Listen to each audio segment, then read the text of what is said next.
বলছেন আসসালামু আলাইকুম। ওয়ালাইকুম আসসালাম রহমতুল্লাহ। অনেক দিনই ভাইরা নিজেদেরকে আহলে হাদিস দাবি করার পরেও আপনাকে সহ অনেক সালাফি আলেমদের বিদ্বেষ জ্ঞাপন করে।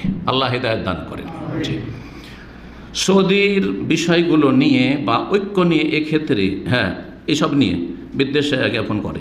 আমার করণীয় কি একটু জানাবেন? এক্ষেত্রে আমার করণীয় কি একটু জানাবেন ইনশাআল্লাহ। তাদের থেকে দূরে থাকবেন।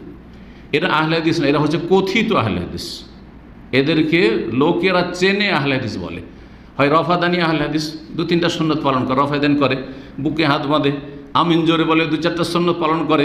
এইরকম আহলে হাদিস অনেক আছে, কিন্তু সে আহলে হাদিস নয় বা এরা আহলে হাদিস নয়।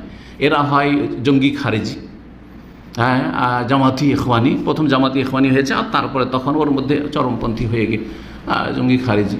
আর জামাতিদের মধ্যে খুরুজের সিফাতগুলি, খুরুজের বৈশিষ্ট্যগুলি আছে, চরমপন্থার বৈশিষ্ট্য সব আছে। হত্যাবাজি করা, সরকার বিরোধী কার্যক্রম তাদের, আর তারপরে নাশকতামূলক কাজ করার মাধ্যমে উল্টে পাল্টে বিপ্লব নিয়ে আসা, এসব পরিকল্পনা, এসবগুলি তাদেরই চরিত্র আর তাদের শিক্ষা, তাদের বই পুঁথি থেকে শিক্ষা।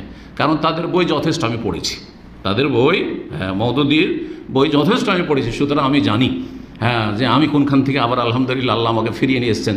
যে ভালো মাদ্রাসায় লেখাপড়া করেছিলাম, ভালো প্রতিষ্ঠানে জামে সালাফিয়ার মতো দেশে পড়াশোনা করেছিলাম, আর বড় বড় আলেমদের কাছ থেকে লেখাপড়া করেছিলাম, সালাফি আলেমদের কাছ থেকে, তারপরে মদিনা আসলাম।